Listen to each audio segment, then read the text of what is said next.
Good morning, crypto warriors, and welcome back to the Gym and Crypto episode 327. Today is Monday, Tuesday, January 22nd. I'm King. And I'm Big Jose. We are here to bridge the gap between cryptocurrency and the community Monday through Friday at 10-ish. At 10-ish. Unless there's a holiday. Oh, yeah. Shout out to everybody celebrating. If I ever do this show myself, the dates will always be off. Oh, yeah. It's going to be all throughout the week. What's going on? Coin Hustle, Jizzy Mac, Tonio, from London. Crypto Ty, what's going on, everyone? Hello, and good morning, Welcome. Big news today. You're going to be announcing the winner of the Cryptocoin contest, right? Later today, once I get the winner, we'll be announcing it. Okay. So we may have to do it on tomorrow's show, but yes. All right. Well, we do it tomorrow morning. Will be coming out. Absolutely. Oh, big news, people. Big news. Oh, yeah. 100,000 Cryptocoins. 100,000. What's going on? P-Man Van, Allison. Oh, it's snowy in London. I know, right? It's snowing everywhere, it looks like. Yeah, it's crazy out here. What's going on, Tony Nolly? Mm-hmm. All right, top story of the day then. Let's jump into it. Yep. Shout out to Antonio from the UK for this story. He sent us over the weekend. The 8 most popular cryptocurrency transaction types are not what you expect. What? This is a Forbes article. Between this article and the next two we're going to cover, I mean, they all qualify for Dinos of the Day, so we might just give them all three of them a loud roar at the end. Super roar for it. But this Forbes article is crazy. They go through 8 different popular, as they call popular cryptocurrency types that you wouldn't expect. And let's see, the number one type is speculation. That's the number one reason Forbes has for people using cryptocurrency is speculation. That's amazing. Mm-hmm. The number 2 one, you guys can see their little infograph here, but we'll go back up to number 2 is darknet transactions. That is right. And hold on, before you keep going forward, I do want to point out that they started out by saying, given crypto's lack of intrinsic value beyond what it takes to mine it, which to me is they already started off on a negative foot. I mean, they kind of started off by telling you there is no value to crypto. Why would you use crypto? But then they went forward and just gave you 8 reasons why. But I just wanted to point that out. So keep going. Right.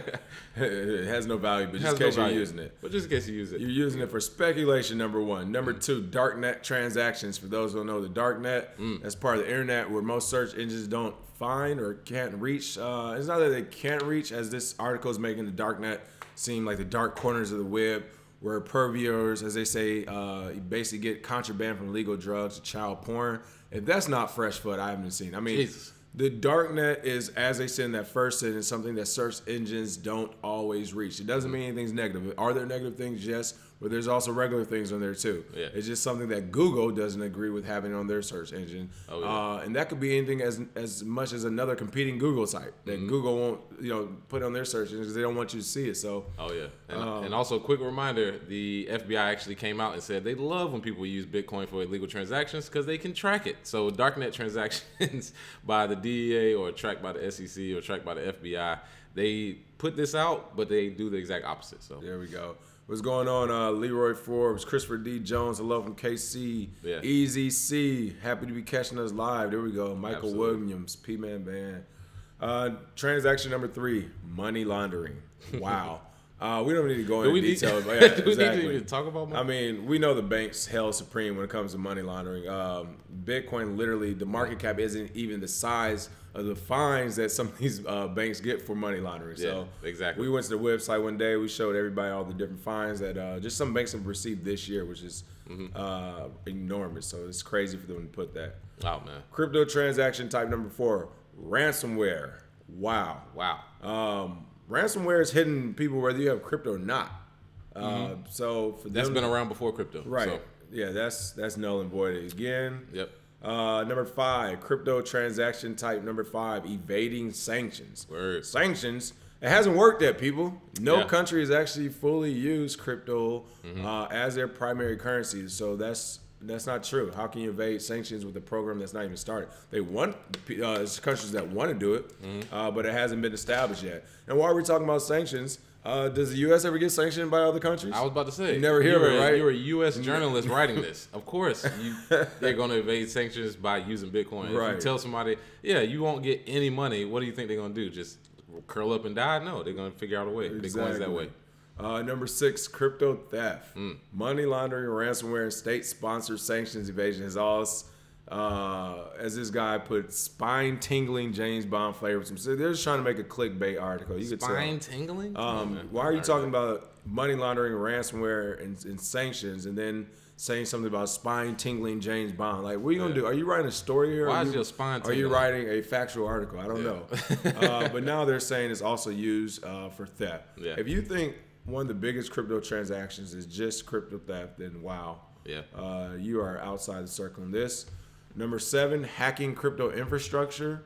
Why bother stealing crypto if you can simply print more for yourself? Why bother stealing fiat currency if you can just print more for yourself? Federal Reserve, what are you talking about? Yeah. That's literally why Bitcoin was created, because we kept creating fake money. So. Yeah. And how many times have we said on the show that any other altcoin other than Bitcoin, outside of that, yes, that is what you would call printing money, but you need a market to buy that crypto. So if somebody's buying it, you're not printing money. You establish software and people purchased it. So yeah, right. And they used the Ethereum Classic as the example. So you know, it recently happened, which is, you know, whatever, but they basically cleared that up by now. So right, and then last but not least, and it's funny, their number 8 reason for crypto transactions, the highest way is used, is actual legal transactions. But you see, they didn't even want to write that. They didn't want to write put number 8 question mark, and then in small print they put legal transactions. Yeah. And then they went on to say, don't believe that's even going to happen. And they gave you some anecdotal quote from somebody who have no clue, is with director of analysis for the Center of Sanctions on Illicit and Finance at the Foundation for Defense of Democracy. I never even heard of this thing. What is that? And if this thing actually exists, why haven't they done anything about banks? Let me look up Yaya. What's it? Yaya Fanuzi, director. Let's say this one more time. Director of Analysis for the Center on Sanctions and Illicit Finance at the Foundation for Defense. Come on, man. Yeah, this is getting outlandish. Ridiculous. But yeah, this, you know, the person who wrote this article, for one, you know, shame on Forbes for allowing them to even print this, because I mean, this is literally a false article. But if you want to know who made it, this is Jason Bloomberg guy. Oh man. A leading IT industry analysis. You're in IT and you're saying this. I don't believe it. Oh, here goes Yaya. Well, there we go. Let me bring up Yaya. Man, come on, man. I mean, this is ridiculous. Yeah, because I mean, when you give light to articles like this, as far as following up with quotes, because they basically say here is like, don't believe it. Basically, when it comes to legal transactions, even though Overstock has been accepting it for years, Cheap Air has been accepting it for years. I mean, good gracious, Expedia. I mean, even I've watched plenty of videos of crypto being used for payments overseas, even with Lightning payments being used overseas. So the U.S. always is behind. I mean, if you haven't been to, you know, China, Japan, some of these countries where they advance technologically, we are already behind. So when they say that, like legal transactions, well, you know, you may be able to do it, but probably not. Come on, man. Right. That's this. Yeah, as Tony Nolly said, this might be the BS story of the year. Yeah. Cheryl said tar and feathers. There we go. Everybody's calling for tar and feathers. Tar and feathers. The people have spoken. I mean, I can't believe Forbes would actually print this with a straight face. But this is what we mean by the misinformation when you're talking about cryptocurrency. Some people don't know. I can't. Oh, here we go. Foundation for Defense of Democracies. This is some new place I never heard of. So here we go. And here's the worst part. This guy's quote unquote a blockchain and digital currencies expert, cyber jihadism, sanctions, and illicit finance. Right. What? Who are these people calling? So we just making up names experts out here. Yeah. We just out here making up names. We don't believe you. You need more people. Right? Yeah. We'll be back with this Forbes article for a roar, but we have so much fresh FUD coming today. Let's go to the next story, and that is please don't hurt us. BIS report proves central bankers actually fear Bitcoin. You don't say. You know, one of the things I forgot to do, which we're going to start doing, is tell you some of the other stories. Between this story, we're going to be talking about what crypto is worthless. It fails a basic financial test today for the English advisors. The Cryptopia hack, will be covering that again, as well as the South Korean exchange has accidentally sent out Bitcoin, and we'll be wrapping it up with Bitcoin being considered still the global currency of the future, regardless of what Forbes may be saying. Oh yeah. But back to this BIS article. BIS report proves central bankers fear Bitcoin. What's going on with this? Well, it looks like BIS, which is the Bank of International Settlements, has come out and stated that the 89-year-old institution is actually scared of Bitcoin, basically because when they put out this report, they said beyond the doomsday economics of proof of work and cryptocurrencies, the report claims that they are inherently doomed because the cost of transaction confirmation is prohibitively expensive. Now, if you've been in the Bitcoin market for longer than a day and you've ever sent one transaction, you can obviously see that transactions, the cost of transactions is not the problem. We had a problem last year or 2 years ago now, where they spammed the network in order to establish Bcash. So you had the cost of transactions shoot up during that time. However, once the spamming stopped, so did the increase in price. So we've already seen that that's not true, and BIS is basically trying to make up ways that Bitcoin will affect it. They went into cost of transactions. They started talking about the energy use. They started critiquing. They started critiquing the scalability of Bitcoin. And I mean, over time, these arguments from people will seem crazy, but they give them a platform simply because it's the BIS. But to me, or to other people in the crypto market, their word is just as bad as some guy off the street telling you, because they don't know what they're talking about. And honestly, I tell you what, it's pretty funny. And again, if you don't know what BIS is, Bank of International Settlements, that's the bank for banks. If you also remember, as this article points out, last year, this was the same bank urging young people specifically to, quote, stop trying to create money. Stop trying to. Yeah. So, I mean, that's hilarious and stuff. But yeah, your boy Jigglypuff came on stage and tried to convince us not to use it. But it's this report's 31 pages. And all I really have to say about this report is when Bitcoin came out, it was a report that was 9 pages with some references.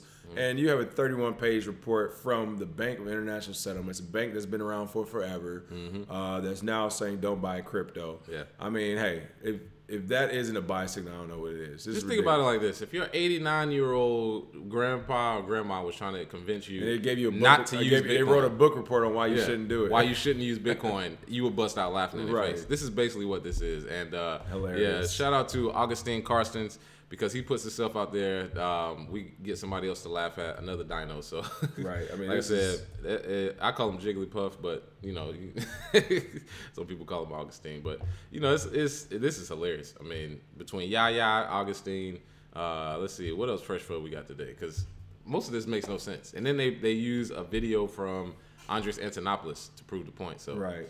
That's pretty weird. Terrible, but yeah, I mean, it's BIS and Forbes already. They're on the road today. Yeah. This is, look, right after Martin Luther King Day, we actually said it. Hey, first they're setting up for the regulators to come back in this week and next week. Yep. Let's see if this government can open back up. But if it does, that's all they're doing. They're like, hey, Martin Luther King Day is in. We're back in business. People are paying attention to the market. Let's go ahead and try to slaughter it as best as we can, and we'll let the regulators come in and do the rest of the work. We'll see how that works. Yeah, this is getting ridiculous. Right. In the year of our Lord 2019, somebody is talking about the cost of fees of Bitcoin. Jesus.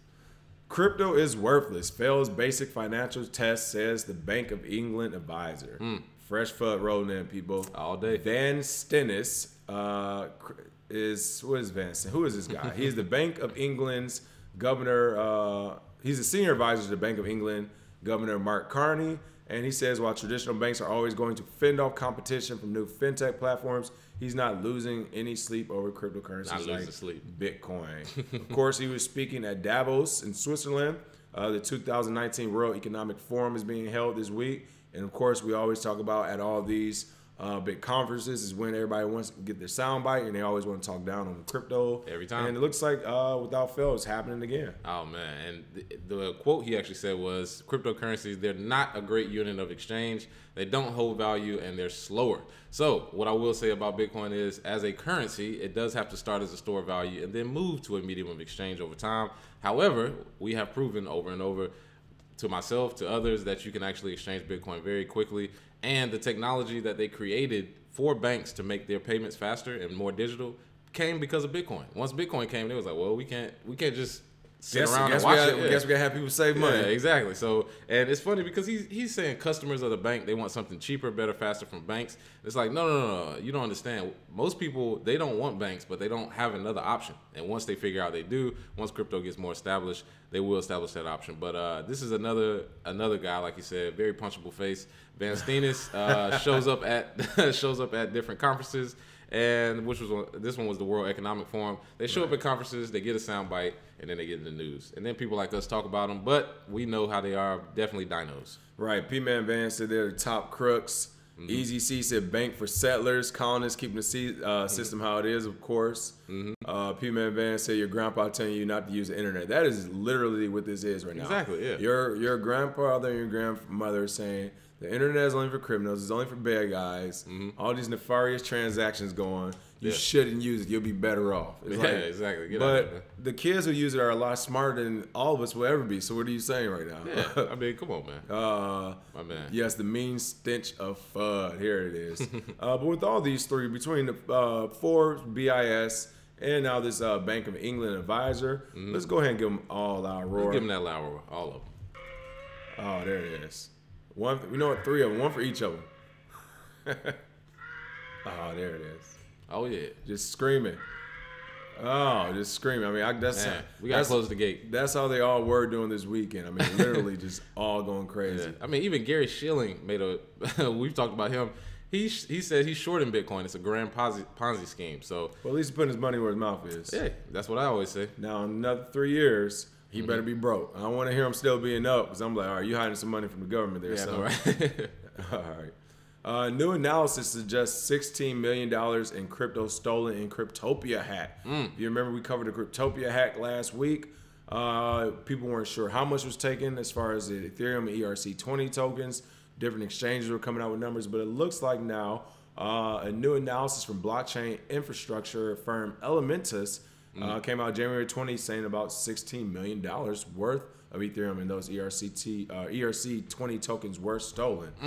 What is going on with this? Oh man, well we originally said that it may have been around 3.5 million. That's what the police reported. However, now it's looking like it may be over 16 million. So what that means is Cryptopia, that's what they said. So we don't know how much it's really saying, but what that means is Cryptopia's 76,000 wallets are at risk right now. And honestly, Cryptopia is kind of dead right now. I mean, have you looked? I haven't looked at the website lately, but when we looked earlier, as you can see, the site was down. Couldn't access it. It was one of those things where matter of fact, I just typed in Cryptopia.nz and Binance came up. So I don't know if they bought the I don't know if they bought their their domain. Is it run over? It may be over. I don't know. Type in Cryptopia .New Zealand, which I believe is the website. Or no, it's .co.New Zealand. But if you type in Cryptopia.New Zealand, Binance comes up. So CZ is still chiming in somewhere. But honestly, this hack, I'm glad they're starting to clear it up. But this is bad. And it's dumpster diving, but you don't want to see your stuff get hacked. Boom, there it is. Website's still down. Still can't scroll Still can't use it. They didn't make their web page responsive. And they somebody stole $2 million in Oyster Pearl. I don't even know what the hell that is, but somebody is greedy. Hey, listen, could have just took the Ethereum. Ethereum. They were like, hey, if it could be taken, it's getting taken. Yeah, you could have just took the Ethereum and went on about your day. They took Dentacoin. No, I want Oyster Pearl. Like, come on, man. I don't care if a nickel bear is getting sold in the park. I want in. I want in. Y'all out here making new cryptos without telling me? I want in.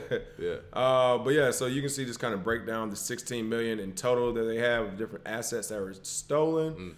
And again, you can see, as you said, Ethereum, here's the Oyster Pearl. Wow, they took 1.94 million of Oyster Pearl. Yeah.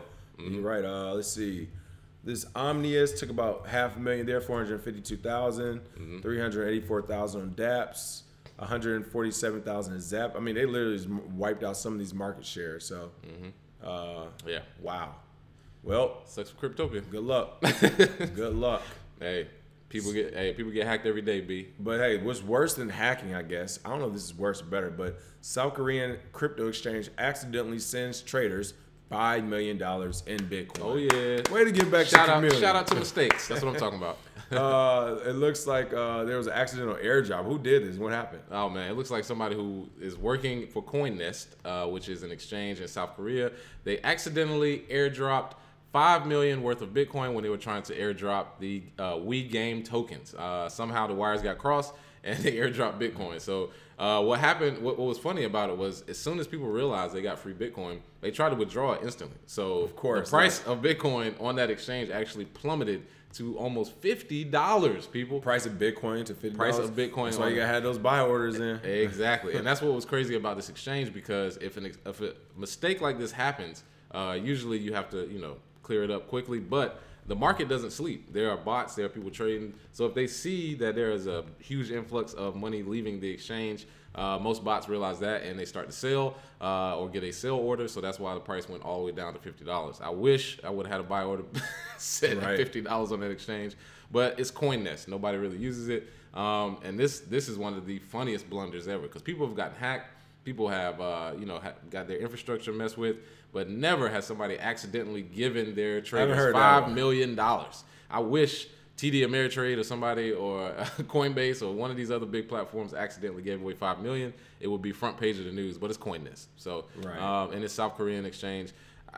So are they going to get? I don't even think anything's going to happen to them because CoinCheck got hacked for $530 million. Are they going to get their coins back? How's this going to work? That's what I'm trying to figure out now. They're still trying to clear it up. Honestly, once you send Bitcoin somewhere, you can't just take it back. Right. So we'll see how they clear it up, and if people in good faith will send it back, I wouldn't. I mean, if you make that mistake, that's on you. But exchanges have done worse. So exchanges have done way worse. So consider it a gift, I guess. Well, it looks like this isn't the first time CoinNest was in the news. As this article put, due to blunders and buffoonery. That is hilarious to describe a exchange that has your money on it. But in the first quarter of 2018, the Korean crypto exchange was caught up in a scandal where the former chief executive, I remember covering this too, Kim Ek-wan, was suspected of allegedly embezzling billions of Korean won from clients' accounts and transferring them to his own accounts.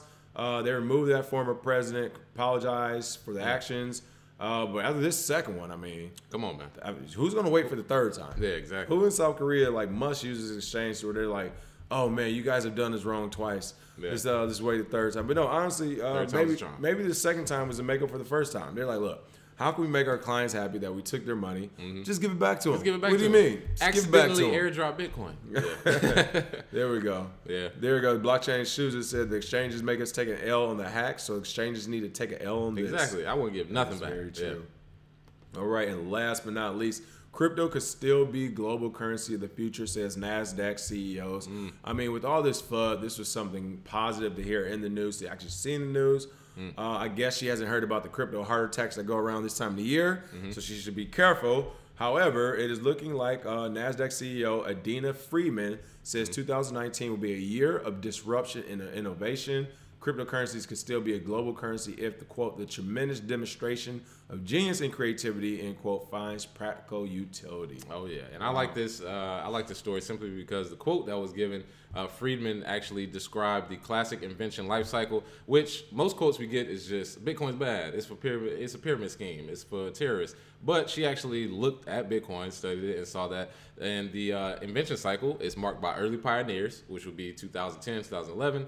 Followed by hype, which came, the last couple years, followed by proliferation of newcomers, probably 2017, and then a dose of reality, which was 2018. Right. So we have completed that life cycle, and then this new life cycle where you actually have the utility being built, I can see why they would say will be a global currency of the future, simply because the builders are still building. I mean, we've talked about Brave, we've talked about BRD Wallet, Blockstream. We've talked about a lot of companies that are still around doing good things. Us, we're still around. The people that are supposed to be here will be here. And I think she sees that. And because of the genius and creativity and also just not giving up, just determination, so to say, Bitcoin's not going anywhere. So good to see that she sees that. Here to stay. I mean, it's certainly going to draw some attention to her for this conference as well, because she's among the likes of people who write for Forbes who are saying, hey, I thought we were on the same side. I thought we were going to, Monday we were going to tell everybody this thing was bad. Tuesday we were going to make it even worse. Yeah.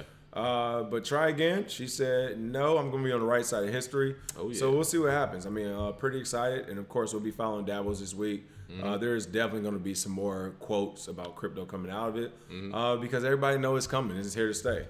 Oh, yeah. So it should be pretty interesting.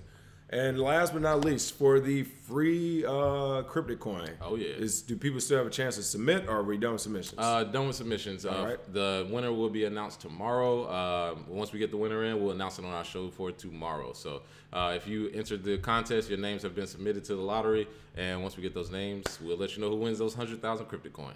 All right. Absolutely. And as Shannon Allen said, the next bull run is going to be crazy. Oh, yeah. Ryan Cooper Sergeant Crypto said that the giving away the $5 million in Bitcoin wasn't a mistake. It was a disgruntled employee.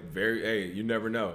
All it takes is for one peed off employee with some with some codes. Yeah, I think it was an inside job. It's an inside job. Yeah, I think somebody just hit that. Come on, how do you accidentally send 5 million worth of Bitcoin? You know, I would check, double check, triple check to make sure, and then send one token out to see if that's what you're sending. If you send 5 million out on crypto, you will never work for an exchange again. Yeah, and for sure. I was gonna say, when we send out this tweet or these tweets for this story, go ahead and @ Forbes today. Yeah. Let's let Forbes know how the community feels. Let them know that was not only was it inferior Trash. reporting, but I mean it was just straight up false reporting and lies. I mean, and if Bitcoin did have a CEO, they would be suing you today, Forbes. But you know what? We don't, because we're decentralized. Unlike your writer and contributor who wants to give in to the old monetary system and basically use the BIS report to form a half-written story while trying to add amusement of James Bond in the middle of a financial story. Come on, man. Wow, we're really going to listen to you there. Yeah. Other than that, that is our show today. We will see you all tomorrow. Yes, sir. And have a happy Tuesday and happy MLK Day again for yesterday as well, folks. Absolutely. Have a good one. Cheers. Cheers.